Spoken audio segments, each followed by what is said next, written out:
Greetings, everyone, from around our beautiful blue planet Earth. It's so good for us to gather together in this online circle. Some of you have seen the movie, Won't You Be My Neighbor, about Mr. Rogers. And the genius of Mr. Rogers was that he was not the star. Rather, it was the interior life of the children that was the star of that particular series. Inspired by that, we have, in our own identity, begun to realize that with you, we want the stars of our gathering to be the natural habitats where we live and where we experience each other. So, you know, the name of our gathering is New Earth Gathering, online gathering, as we walk the bridge into a new era, a new civilization.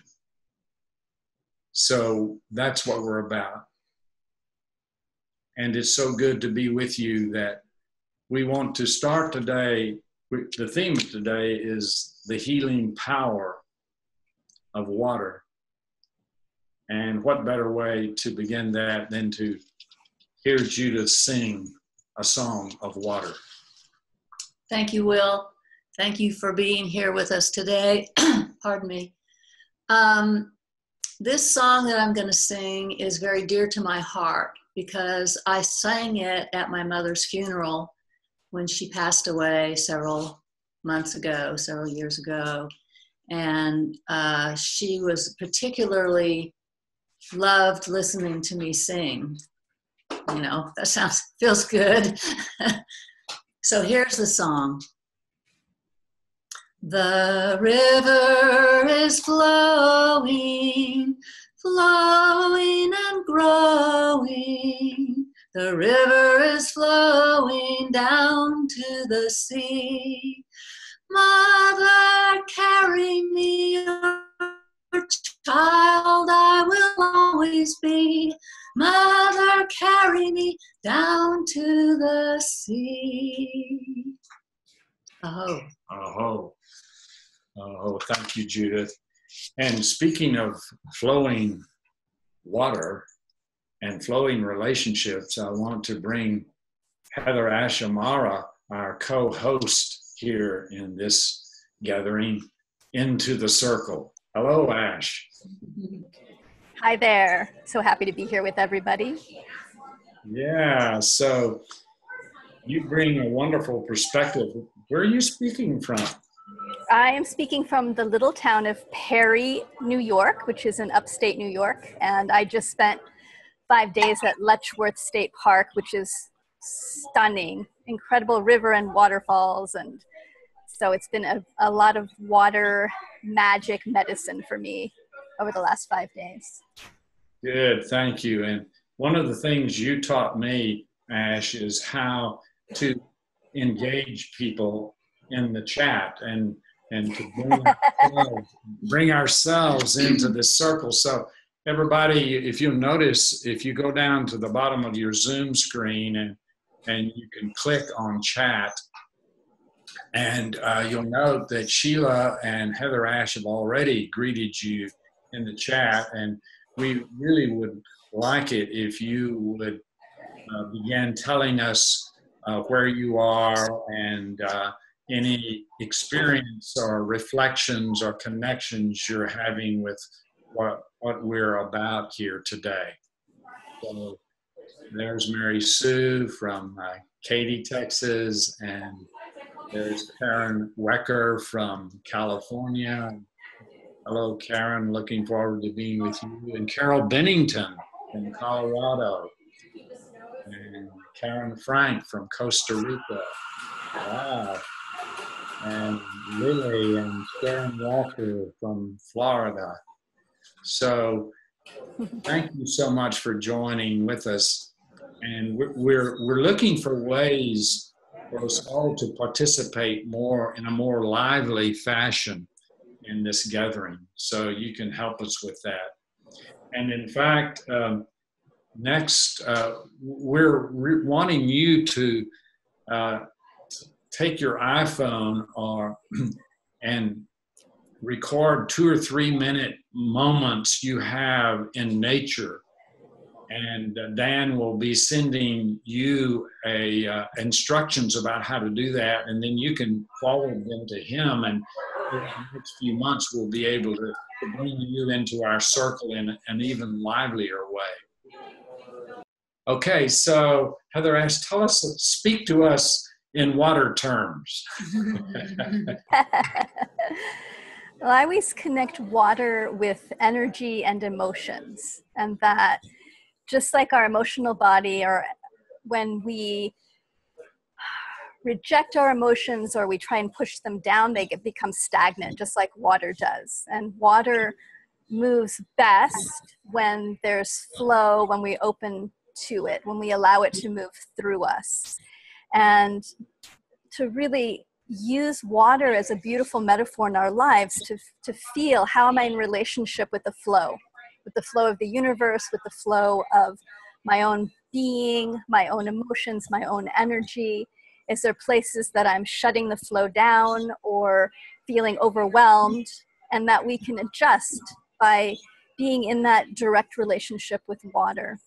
And I've been really blessed recently. As I said, I'm up in Letchworth Park right now. I'm living on the road and traveling in my new Airstream. And there's an incredible river that flows through the valley here, the Genesee River, and it has 3 huge waterfalls. And I've been really looking in my life right now where the places that I'm narrowing the flow of energy into me, and learning to really open up to let more information and guidance and just pure energy move through me. And so a couple of days ago, I got to sit with this waterfall and just be blasted open by the energy of that waterfall. So I'd love to take a second and just share with you all this waterfall. Yes, bring it to us. All right, 1 second. Here we go.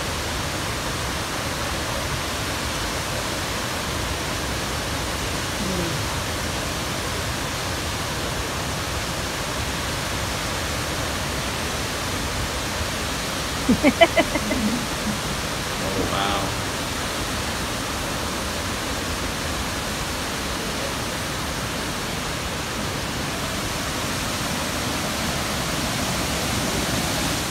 Just everybody breathe into that flowing water.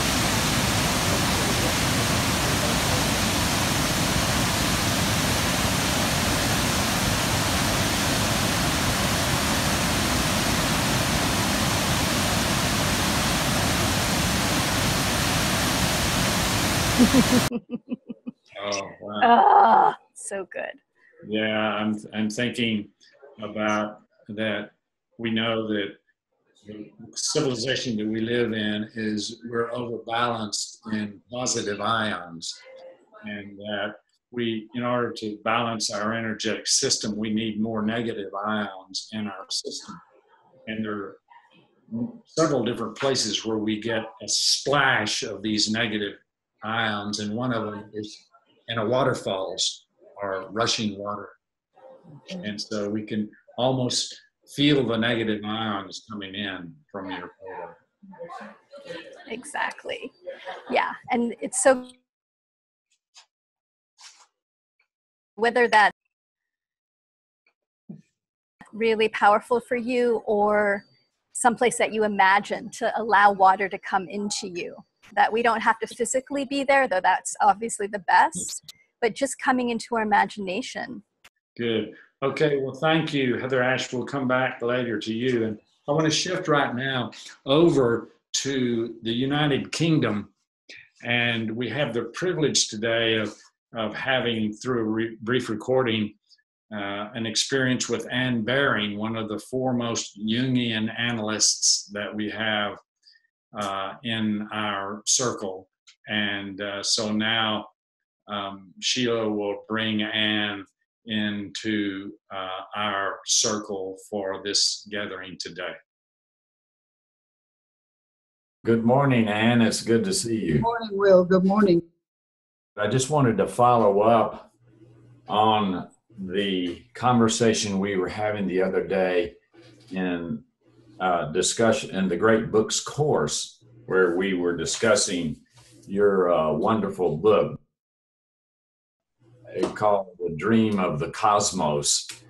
And I wanted really to, for several reasons, have you in this particular program on the healing power of water, because the other day we didn't get to discuss as much the dream of water that your mother had in 1943 in a kind of a channeling experience. And so I'd just like to take a few moments for you to tell us a little bit about that.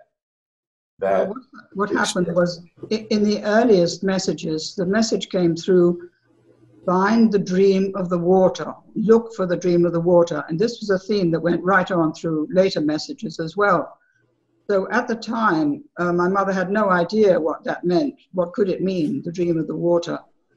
But gradually, she understood that it was a state of being or a state of consciousness, if you like. And then many, many years later, 50 years later, 40 years later, when I came to alchemy, I found the mention of the divine water, not the dream of the water, but the divine water. Mm-hmm. And so that made me put two and two together. And actually, that the divine water was one of the names of the alchemical treasure, which of course I didn't know until I came to Jung's work. Yeah, so that's kind of the core of the message. I want to back up though a little bit, because in 1943, then there was more than a 20-year period that this theme water kept coming up as a theme, and it was a theme of your early life and so on. Absolutely. Well, it was the theme of the quest, really. The theme of the quest of my whole life was to find the dream of the water and to follow the instruction in the messages. They also said to find the stone at the foot of the tree. So those were the two things, the dream of the water and the stone at the foot of the tree that we had to find.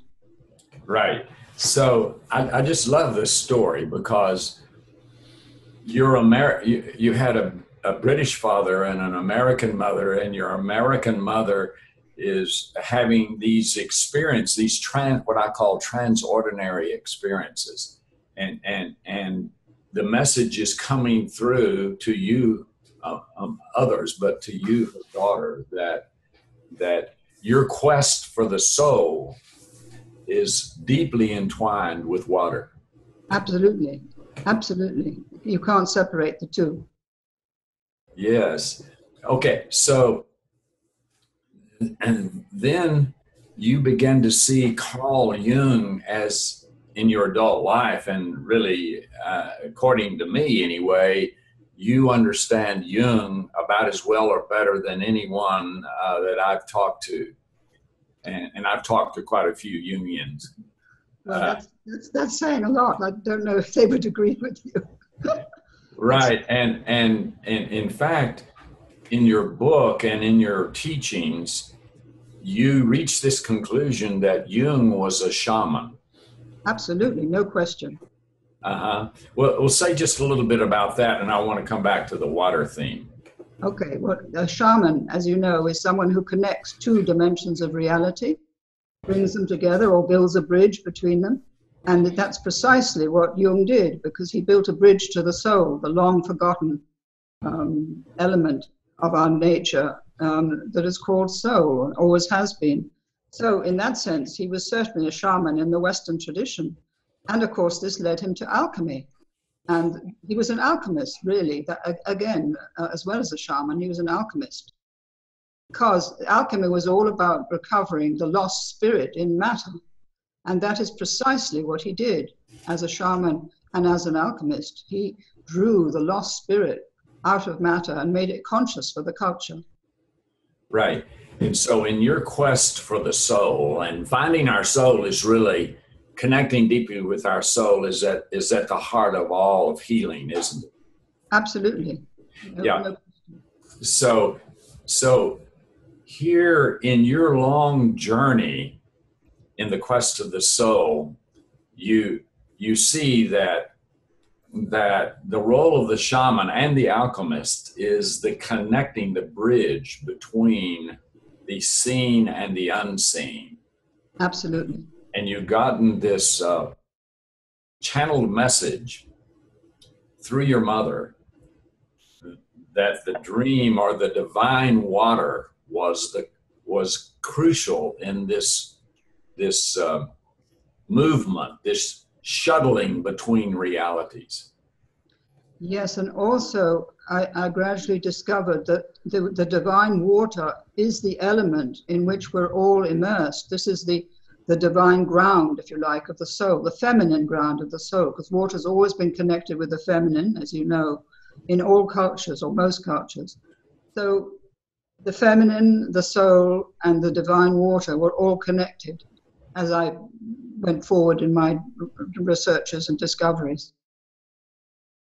Right. Now, you also say in your book that for you, the quest for the soul through water, through the medium of water, is metaphorical. So say a little bit about that. Well, it is metaphorical, not literal, obviously, but if you imagine this dimension, this watery dimension that we're immersed in without knowing it, like a bird flies in the air or a fish swims in the sea, we're immersed in this different, as it were, this different ground, this sea of being. That's what it's called, this sea of being. You see that there's a powerful metaphor in water, and that we humans are really, I think it's Thich Nhat Hanh said that we are all drops of water, but we're all part of the sea. Well, that's beautifully put, and that absolutely expresses what I've been saying, that we are all part, or we're all participating in this sea of being, and without knowing it. And we know the importance of water for our bodies, for instance, that I think we're 60% water, and we can't live without water. So that's the physical level, but equally we can't live really without being aware that we're in the water of the soul in a deep sense. We can't be connected to a deeper reality unless we understand that we're in this divine water of the soul and sustained by it and nourished by it. Yes.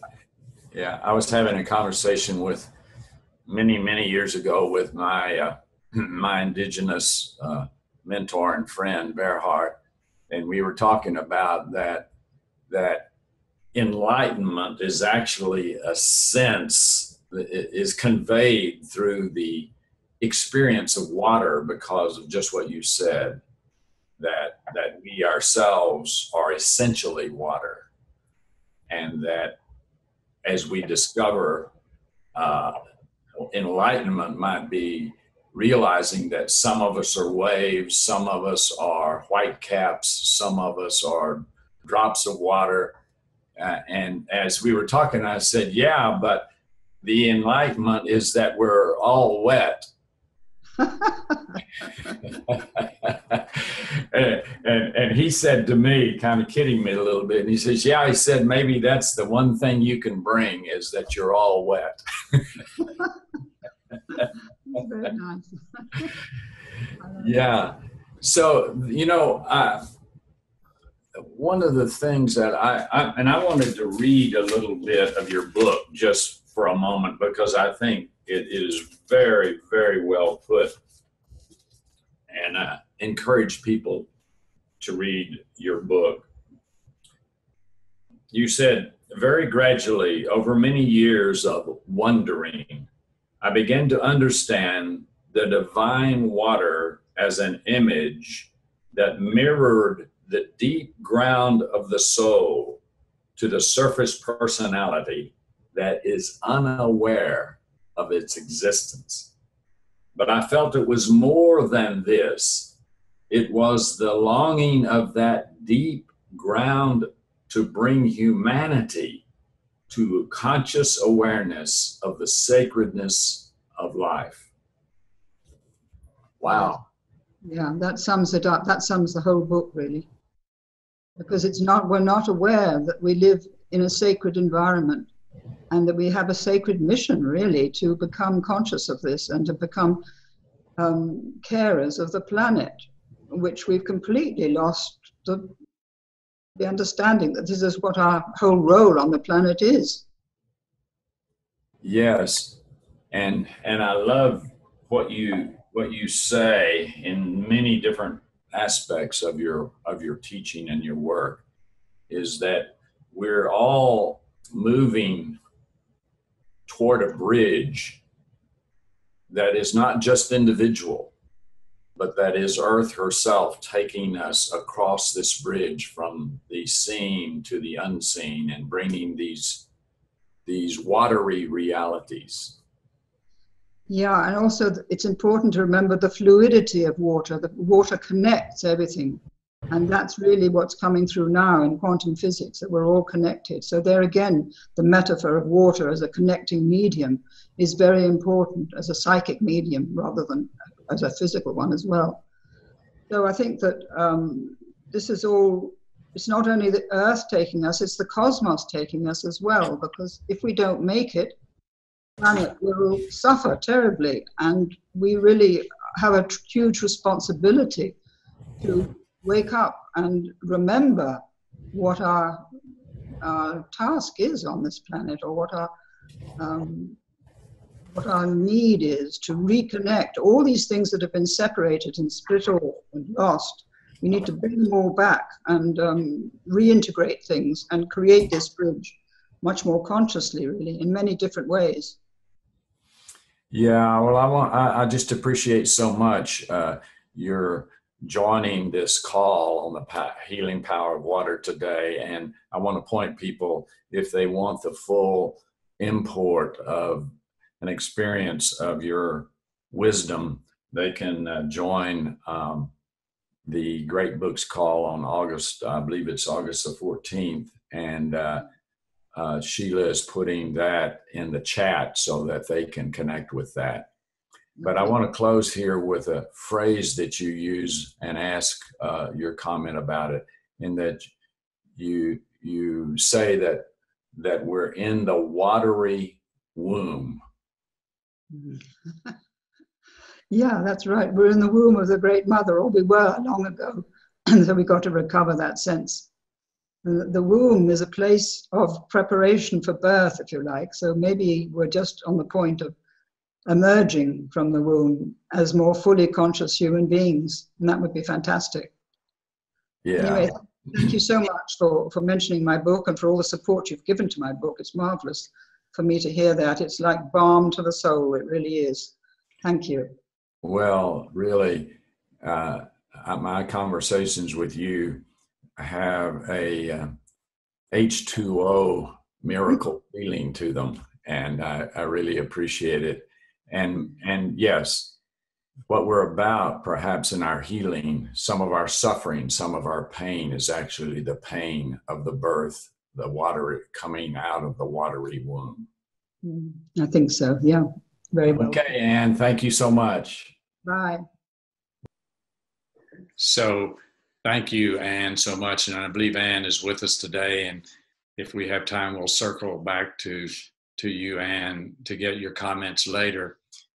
So moving from that Jungian perspective about the healing balm of water, I want to shift now to my good friend, Vince Lopes. And Vince is a Fulbright scholar and noted ecologist who actually is bringing into the scientific domain the phrase engaged ecology.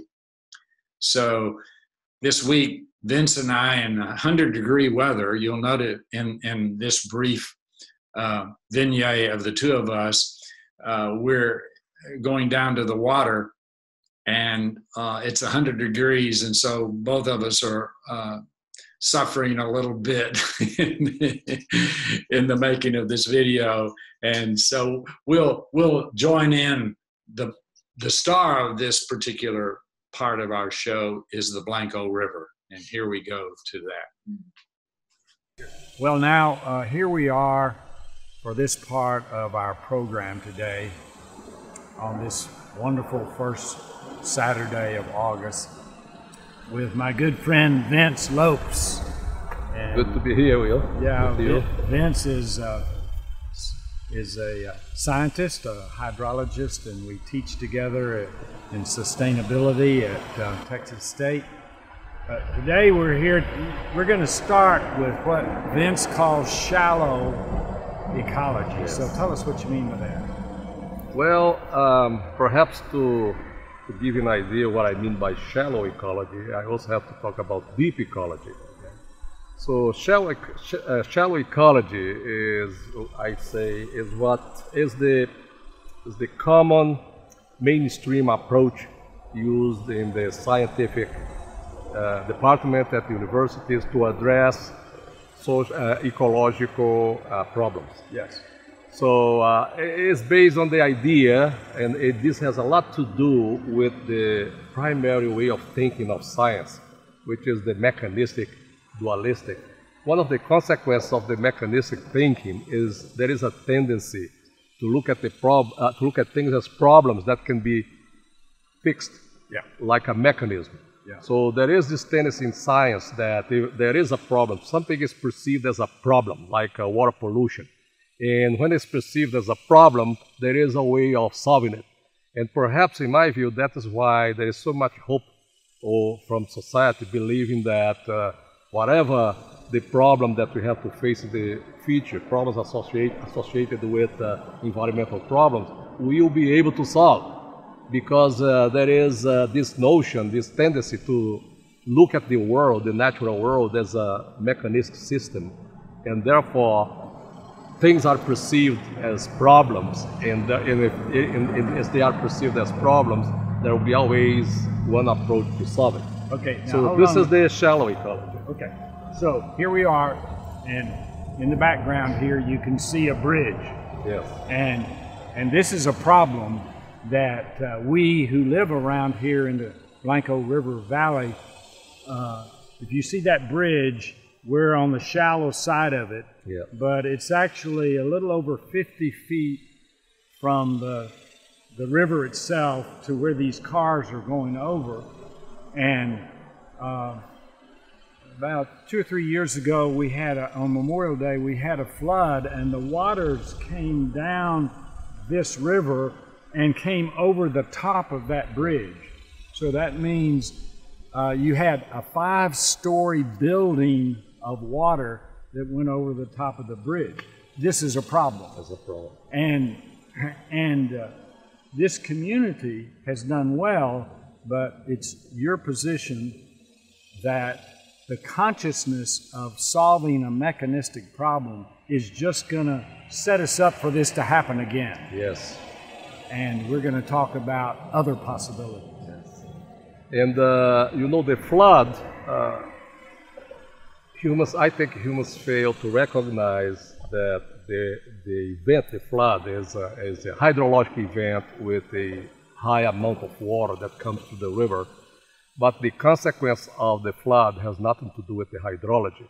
It has to do a lot with humans. Okay. Because the consequence of the flood depends primarily on the type of land cover in the watershed, depend on the type of work that is done in the channels, depend on the type of houses, how close they are built into the river, in the floodplains. So as with the expansion of urbanization, so humans continue changing the land cover in the watersheds and building houses very close to the river in the area that we call floodplains.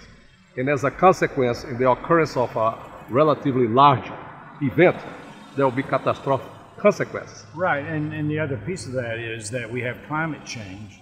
And so when you have a large amount of water, and just last year, Hurricane Harvey, just a couple of hours down the road, dumped 50 to 60 inches of water in one event. And no matter what we do with solving dams and so on and so forth, the consciousness that says we don't have to really attend to climate change is a form of consciousness that perpetuates the problem. Yes, because we always believe that whatever consequence or the magnitude of climate change, we always will see it as a problem, and that problem can be solved with the science and technology that we have. Right. Okay, so deep ecology. We're going to illustrate right now what we say deep ecology is. So at the shallow level is usual thinking. Yes. But as we go, we're going to walk down here, and as we walk down, we're going to go deeper into our consciousness and to possibility. So let's do that now. Yes. Okay. We're going to watch our step here. And like many shaman of old, we're shamanic science inquiry. We go down into the depths in order to find a form of consciousness to retrieve possibility.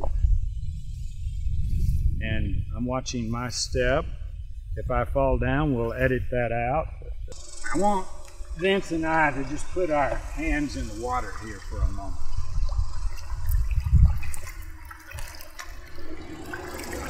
And let's say, Vince, that I propose the idea that the water of this river is trying to speak to us in some way about a global situation. Would you buy that hypothesis? Yes.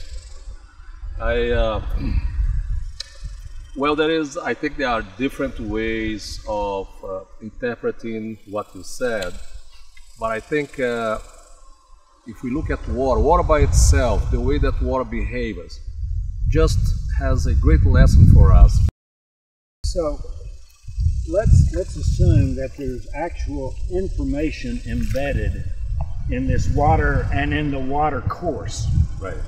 And the information is latent there, and the water itself is trying to help us heal Mother Earth, heal ourselves. But we don't know. We don't know exactly what it is, do we? And if we get to the bottom of science, we have to acknowledge that we really don't have all the answers that we need. I agree. I think there is a message there, but the message is coded in such a way that we have to develop the susceptibility to understand and grasp that message. And in my way of understanding this, one way to grasp that message, to get the communication, is to become one with the water. In other words, is to dissolve the dualism between the observer and something observed like that.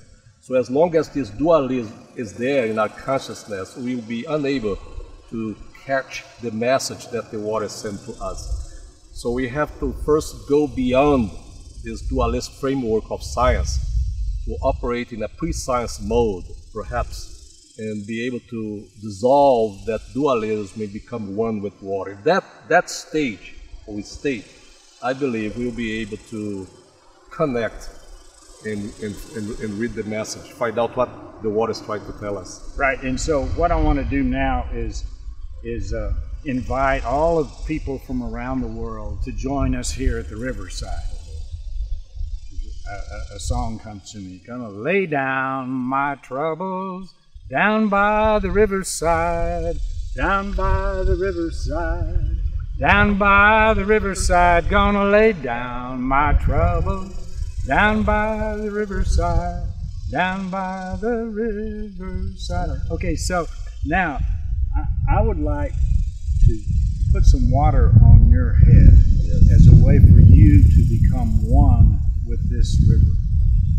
Would you be willing to do that? Yes. And as I put this water on Vince's head, I invite all of you out there to join me in the experience of becoming one with the water.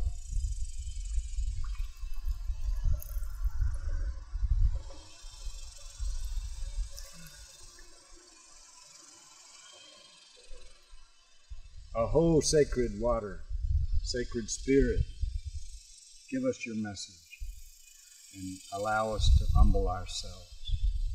And then I'm going to ask you to baptize me. Oh.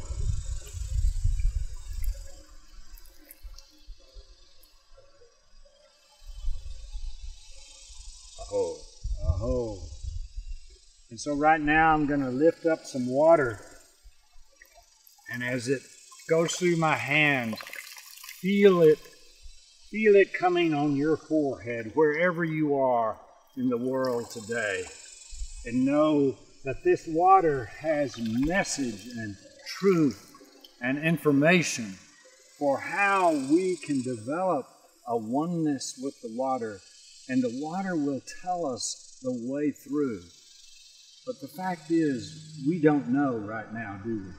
We don't, because again, as long as we stay in this dualistic stage, we will be unable to communicate not just with water, but with nature in general. Yes. My approach to the process of communication is I approach through nature itself. So I believe water is one of the aspects of nature that is trying to tell us. But I also believe that the message also is coming from the trees, is coming from the soil, coming from the rocks. Yeah. So this message is everywhere around us. Yeah. And if we become one with nature, we will be able to read or receive that message, which obviously is not spoken in English or any other human language. Yes, and I think that's a good place to stop, except to say that when this water came over to the top of this bridge, our cameraman and our sound woman here had water come up to their waist in their house. And many people said Mother Nature is angry with us.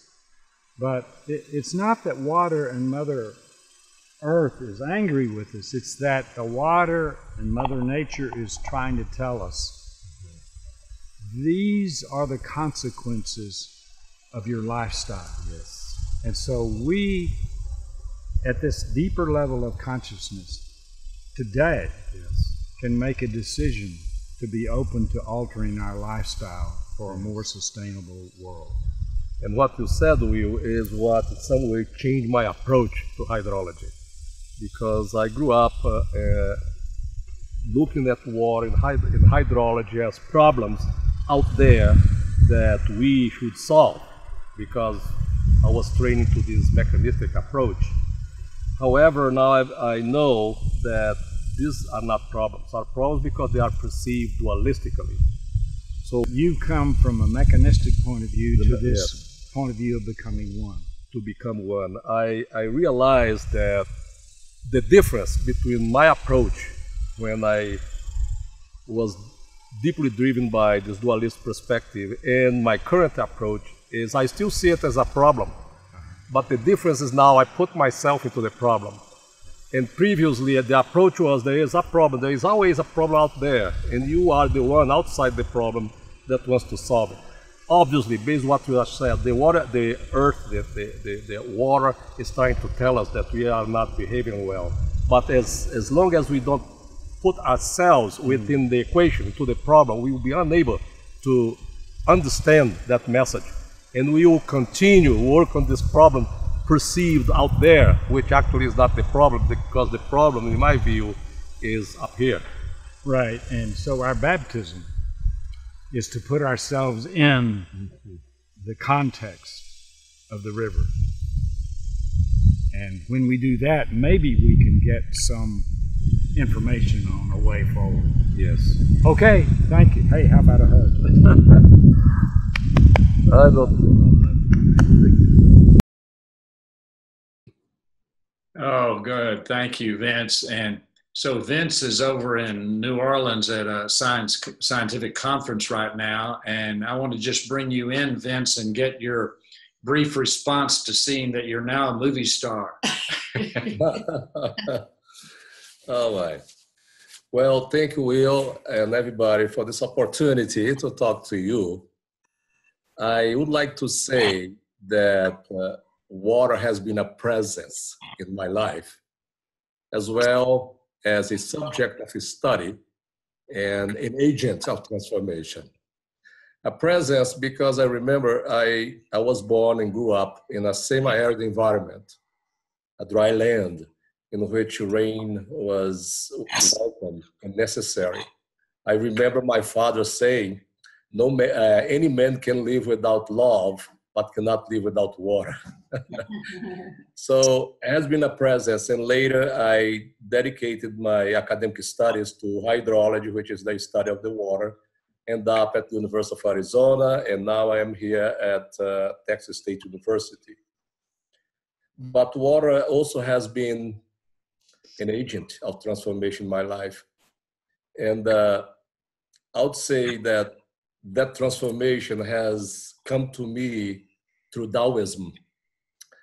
I have been drawn to Taoism since I read the work of Alan Watts called The Way of Zen. In that book, there is a chapter, a good chapter, on the philosophy of Tao. And to me, that is probably the best short introduction to Taoism that I have ever seen. Well, what I learned from the teachings of Taoism is I learned from that a spiritual path that is often called the watercourse way, which it means, I think, being like water under any circumstances, to live our lives like water.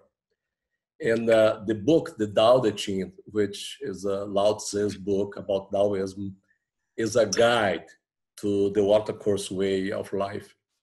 And there are 2 chapters or verses in that book that directly talk to us about the watercourse way. And I'll try to read briefly to you these 2 chapters.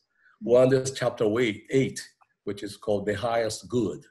And it says, the highest good is like water, nourishing life effortlessly, flowing without prejudice to the lowest places.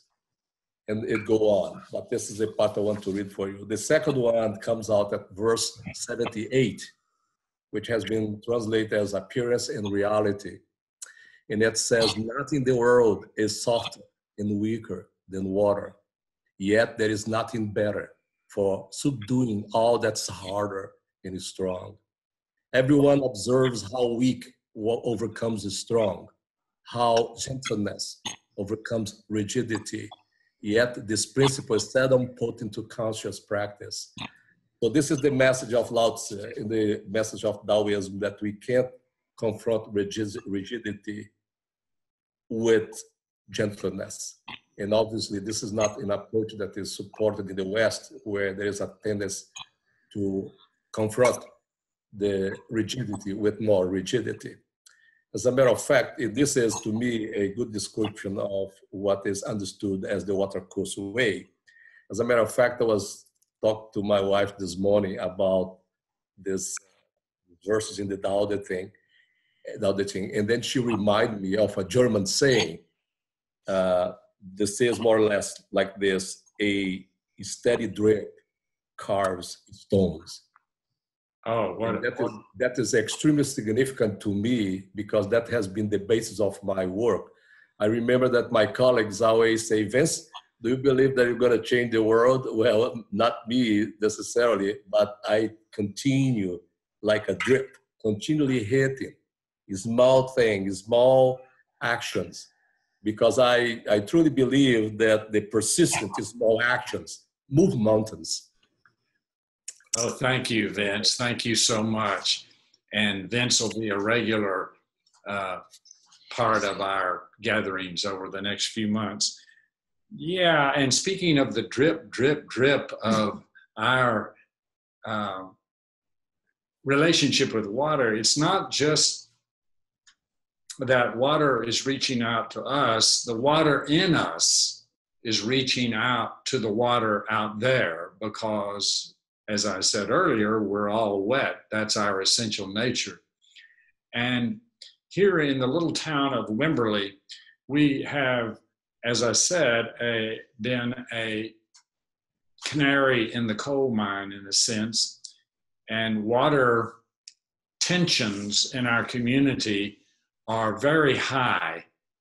And I want to take just a few moments, a couple of 3 minutes, to bring in a meeting that we had the other night about the issue of transporting wastewater underneath a pristine stream. That is the proposal of some of the powers that be to send wastewater underneath this pristine little creek called Cypress Creek. And there were 200 or 300 people gathered, and Dan captured a couple of them, and it'll give you just a flavor so you can begin to think, how can you involve yourself with water, with the drip, drip, drip of water wherever you are? You know, I came to this meeting just to become more well-informed. I'm certainly not someone who considers Aqua Texas to be the right decision or direction for this community. And hey, I moved here Christmas of '77, and I remember hearing about the issues of the city and the high E. coli counts in 1978. Come to find out, that's, you know, I mean, this has been an issue since then, and we haven't fixed it. And now we have the most, you know, pristine, environmentally, you know, recognized system in place, and yet it's trying to get changed by, and I thought one of the last comments of, what is motivating the people that are wanting Aqua Texas to actually move forward with that? What really is motivating them? And I don't know the answer to that question. I wish I did. But, you know, we got to care about the water. The quality of our water is essential. What's my connection with water? Well, I live on the Blanco River. I've swam in the river almost every summer of my life growing up. I'm 60 years old. You know, water's always been near and dear to my heart. I've always appreciated, you know, clean water. I have a rainwater system on my house where I'm drinking filtered, you know, ultraviolet light, purified water. It means a lot. I mean, Jacob's Well is very special. I've swam in Jacob's Well almost every summer of my life as well. And yeah, it's important. Water is life. Well, I've heard someone else say this. We all know it. Water is life.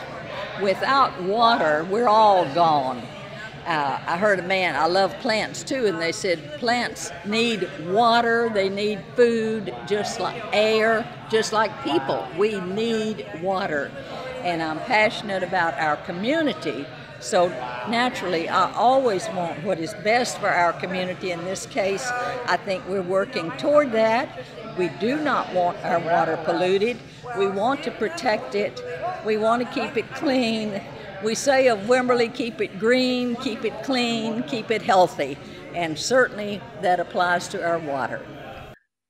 Yeah, so you get the spirit of a community where you have a large corporation in another state who's attempting to take over the control of water in our area, and the resistance of people knowing that water is life, and they have been called, we have been called, just as you're called wherever you are, to be the warrior goddess for water.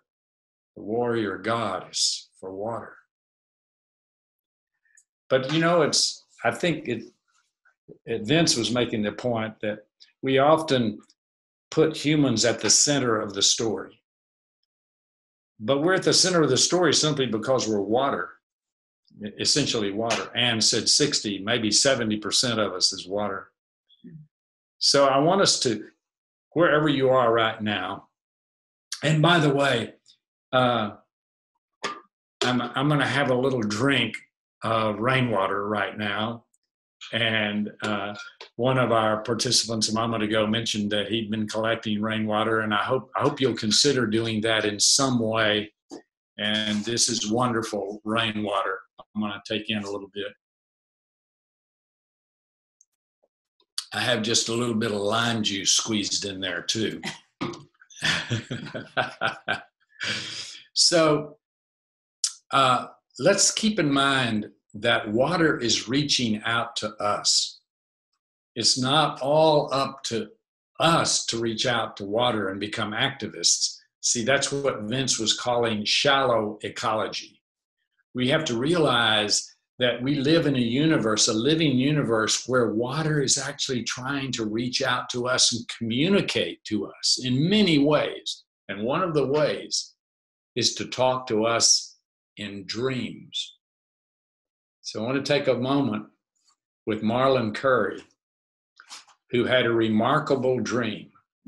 And we're going to take just a few moments to listen to that dream and what happened from the field, the web of ecofields, to bring that dream message home to him and to us. Well, this is a high noon in a beautiful spot called Eagle Rock. The indigenous people over here had their ceremonies years past, and the eagles gathered. They still gather there some. But I'm here with you today for this experience on the healing power of water. So this is Marlon Curry, and Marlon's got a story about the healing power of water that we're going to explore here a little bit here in this healing water. Marlon is president and owner of a successful company called Talking Wire Telecom. And I tell you that because it's going to relate to what we say here in just a moment. This is a year that I've chosen to vision quest. And so I put my stake in the ground a couple of months ago, and here about 3 weeks ago I had a dream that I believe was really a pretty big part of this vision. And in this dream I was in Alaska next to a lake, sitting really close to the bank. Like this? Like, yeah, just exactly like this. And I was sitting next to a Native American holy man, and a seahorse, or what I call a water horse, came up out of the water and jumped up and landed on my chest right here, like right on my heart. Right on your heart. And he was about this big, and he was blue, and he was half horse and half mer person. So it was like a half mermaid, merman horse. And he was royal blue, just beautiful. Anyway, so he sat there with me for a minute, and then he hopped off back in the water. Yeah, and then you talked with me, and you talked with some various kind of dream people that would help you interpret this, but you didn't get too far with it, and then you took a trip. Yeah. So then, like last week, fast forward a couple weeks, last week I decided to go with my wife and granddaughter to Wisconsin, and we met friends there, and they took us to a place called Wisconsin Dells, which is kind of a rolling hillish valley, beautiful green area with a lot of water. And our friends suggested we go to a water park.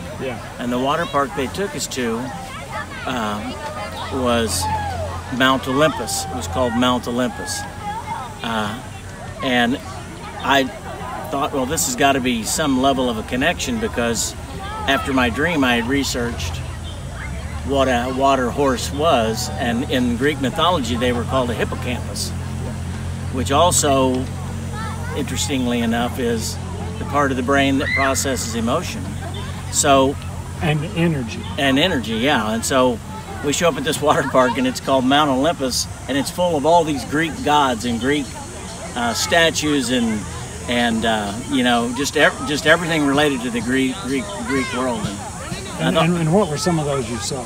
Well, they definitely had a Poseidon ride there, and then they had I remember they had an Achilles place, and they had Andromeda and Zeus, and you know, and they actually had a ride called Hades. Yeah. Okay. Anyway, so it's kind of all tied in with that, but it was a water park. Right. Now, backing up a little bit, just after you had this dream, then an old movie came to you. Yeah. I had a memory of seeing that animal before, and I remembered that it was in a movie called Percy Jackson and the Sea Monsters. Yeah. Which was Percy Jackson is it's a story, but he was the son of Poseidon. And anyway, in that movie, there's a scene where he asks his father to help him, and he puts his hands in the water, and out of the water popped an enormous hippocampus, which was the half horse, half fish. And so when you watch this movie after you had the dream, you had a confluence of your dream and this movie you'd seen some decade ago, right? Where out of the water came the hippocampus. Yeah. And so now you're back at the ride, and you're going through all of that. And you know what I like about this right here, I want to say. See, we're talking about the healing power of water. So we got the healing dream that's coming right to Marlon's heart. He's in a vision quest. So this is coming into his vision circle. And then, see, there's this ordinary thing. You might not think about the healing power of water rides, right? Of water parks, but water is everywhere and throughout everything. And so water is reaching out to you. And speaking to you, and speaks to you in this way through the water park and through the movie. Then what happened? Well, interestingly enough, I had not talked to my friend about any of my dreams or any of my vision stuff. And when we were at the water park, she brought up that her and her son had just recently watched this show called Percy Jackson and the Sea Monsters, but they didn't like it. But they had a copy of it if I wanted it. And I had literally just watched it a week before and was having all this connection with the seahorse. And so that was kind of a nice inner confirmation of that, when energy forces are pulling you in directions or giving you information, you just need to, be aware of it. Right, and so water uses synchronicity here. Yeah. So here you are up in Wisconsin, going to a water park, and then out of the blue, first of all, the water is speaking through the water park to you about your heart. Then this friend knows nothing about this, and she happens to have in her car the movie that had meant so much to you, and she gave it to you. Right, yeah. Not having known anything else about that. So, and then, something else that happened, and fast forward another week to literally yesterday, I was on a job site, and afterwards I went to the hotel and I turned on the TV and I was watching a show about Hollywood makeup, and the topic of what they were doing were sea monsters, and one of the things they were doing was a hippocampus. Wow. So, once again, I'm being presented. Right. So I want to, right now, I don't know if you're feeling it, but I got little fish nibbling on my feet right now. Yeah, they're definitely all over here. Yeah. Okay, so we're talking about the healing power of water, and part of the way water heals is it seeks entry into your vision circle, into your awareness space. And it comes in through the tuning device of the hippocampus of your neural system. So I think this is really important that as we consider the power of water, that water is searching Marlon out in his vision circle, coming through his hippocampus and heart. For what reason? We don't know. So this wonderful sequence of events is beautiful because it tells us how water is seeking you out to heal you and help heal the earth. And to back up, in your last vision quest, which was how many years ago? Oh, wow. 8 years ago. Okay, 8 years ago. And in that vision quest, what name did you get? Water's voice. Water's voice. Yeah. So you see, at that time, it was out beyond you.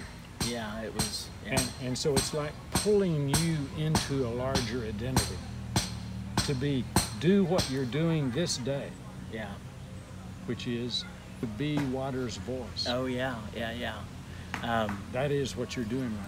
Yeah, I guess I am, yeah. I hadn't thought of it quite like that, but yeah, because it's definitely talking to me. Right. And the name of your successful business is? Talking Wire Telcom. Talking Wire Telcom. So here you have a talking wire. Yeah. Oh, yeah. Broadcasting out the healing voice of water. Oh, yeah, yeah. Yeah. It's beautiful. And you don't know where it's going. I don't know exactly where we're going. You can also tell from this broadcast, sometimes we don't know exactly what we're doing. And that's the human condition, that we are learning the mother tongue, the healing language of water. As we wrap up our time together today, I want to come back in a moment to Heather Ash, but as we wrap up our time together today, I want to hear a poem written by one of the poet laureates of Earth, that I've given her that title. And so we'll hear from Carol now for just a couple of minutes.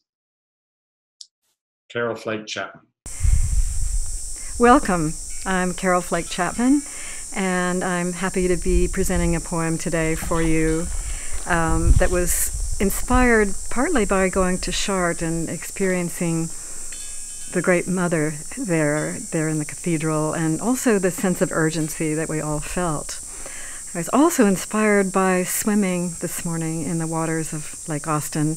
I try to go swimming every morning, either in Lake Austin or Barton Springs, because I feel the waters are very healing and they keep me in touch with the Great Mother. So the name of this poem is A Note from the Mother to Her Lost Children.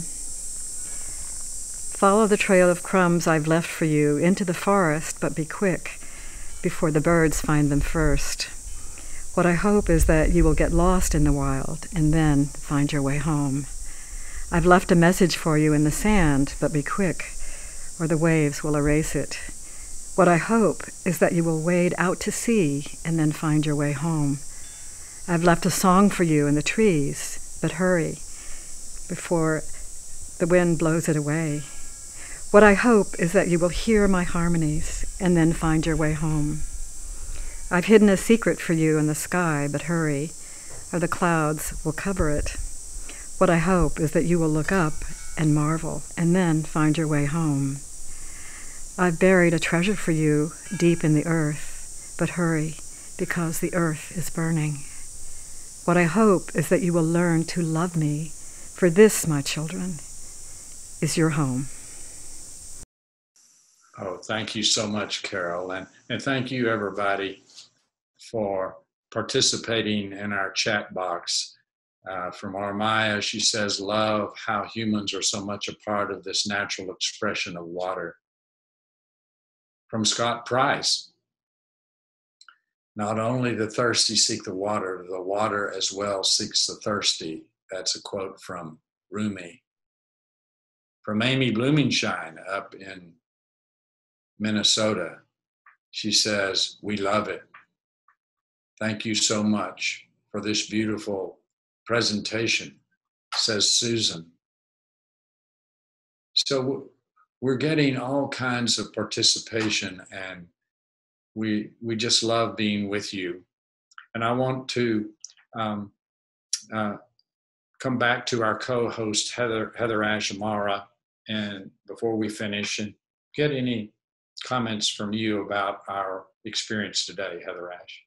So beautiful experiences of so many different aspects of water, and my invitation for all of us as we come together collectively to explore water, to go deeper with water, that we listen to our dreams, that we spend time in water, that we connect to the water in our bodies and allow that wisdom of water that's within us to call us back home to the waters outside and inside, and that we keep deepening into that sea of consciousness and that sea of connection that Anne spoke about earlier today.